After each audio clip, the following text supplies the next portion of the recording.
नमस्कार, मैं मनोज भट्ट। आप देख रहे हैं इंडिया टुडे ग्रुप का फार्मर डिजिटल प्लेटफॉर्म किसान तक। आज करते हैं डब्ल्यूटीओ की फार्मर सब्सिडी पर बात। केंद्र सरकार ने बीते दिनों जूट की एमएसपी में बढ़ोतरी की है। वहीं पंजाब और हरियाणा बॉर्डर पर एमएसपी गारंटी कानून बनाने की मांग को लेकर किसान 13 फरवरी से डटे हुए हैं। किसानों का आंदोलन अब देशव्यापी होता हुआ दिखाई दे रहा है, जिसके तहत 11 मार्च को राजस्थान में किसान महापंचायत के राष्ट्रीय अध्यक्ष रामपाल जाट के नेतृत्व में किसान ट्रैक्टर परेड निकाली जानी है। वहीं 14 मार्च को रामलीला मैदान में एसकेएम की रैली प्रस्तावित है। किसान संगठनों की ये पूरी कवायद एमएसपी गारंटी कानून बनाने की मांग को लेकर है। माना जाता है कि एमएसपी गारंटी पर सबसे बड़ा पेच विश्व व्यापार संगठन यानी डब्ल्यूटीओ का है, जिसे देखते हुए बीते दिनों डब्ल्यूटीओ की मंत्री स्तरीय प्रस्तावित बैठक के बीच किसान संगठनों ने डब्ल्यूटीओ छोड़ो कैंपेन चलाया था। बेशक डब्ल्यूटीओ में कृषि सब्सिडी के मामले पर जमी बर्फ को पिघलाने पर कोई फैसला नहीं हुआ है। आइए इसी बहाने जानते हैं कि डब्ल्यूटीओ की कृषि सब्सिडी का गणित यानी मॉडल क्या है। 4 बॉक्स में कृषि सब्सिडी। डब्ल्यूटीओ दुनिया का शीर्ष व्यापार संगठन है, जो दुनिया के देशों के बीच व्यापार और उसकी नीतियों को नियंत्रित करता है। इसी संबंध में डब्ल्यूटीओ कृषि समझौता भी है। इसी में कृषि सब्सिडी को 4 बॉक्सों में रखा गया है, जिसमें amber box, blue box, green box और डेवलपमेंट बॉक्स है, जिसमें अमेरिका समेत यूरोपियन यूनियन के देश एम्बर बॉक्स वाली सब्सिडी अपने देश के किसानों को देते हैं।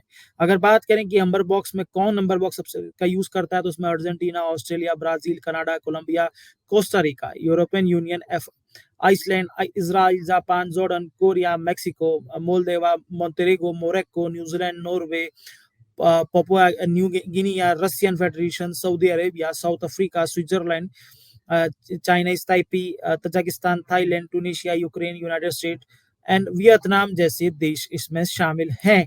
वहीं अगर हम लोग बात करते हैं कि भारत को कौन से बॉक्स की सब्सिडी मिलती है, तो भारत को जो सब्सिडी भारत के किसानों को सब्सिडी मिलती है, वो ब्लू बॉक्स के अंदर भारत के किसानों को सब्सिडी मिलती है।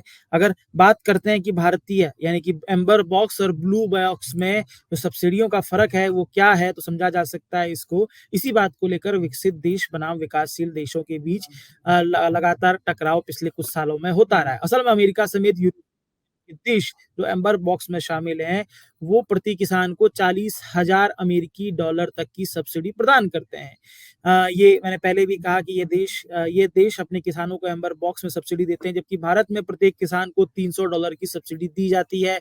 मसलन भारत समेत कई देश ब्लू बॉक्स में सब्सिडी देते हैं। अब बात करते हैं कि कहाँ पर जो विषय है वो फँसता है।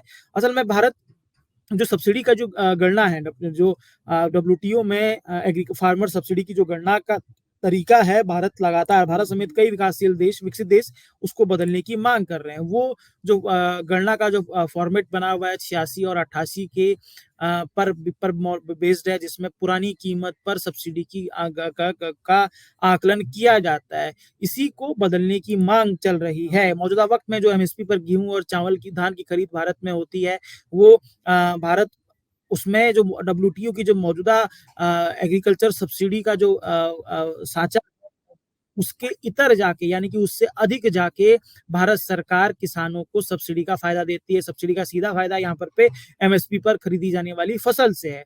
भारत सरकार जो डब्ल्यूटीओ के नियम के तहत कोई भी सरकार किसी भी अपने देश में किसानों से फसल 10% से अधिक नहीं खरीद सकती है, कुल उत्पादन के 10% से अधिक नहीं खरीद सकती है। लेकिन भारत सरकार यहाँ पर पे जो है वो देखते हैं कि गेहूँ और धान में तकरीबन लगभग पूरी फसल खरीदती है। ये 2014 में पीस क्लॉज को समझौता हुआ था, उस पीस क्लॉज के तहत ये प्रावधान किए गए हैं। ऐसे में ये माना जाता है कि पीस क्लॉज तब तक है जब तक इसको पीस क्लॉज को दूसरे तरीके से देखा जाता है कि जब तक सार्वजनिक भंडारण की व्यवस्था का जो मुद्दा है वो सुलझा नहीं लिया जाता, तब तक पीस क्लॉज कंटिन्यू रहेगा। ये हमारी छोटी सी कोशिश थी। आपको ये हमारी कोशिश कैसी लगी ज़रूर बताइएगा। अगर आपको हमारा ये कार्यक्रम पसंद आता है तो हमें शेयर, सब्सक्राइब, लाइक ज़रूर कीजिएगा।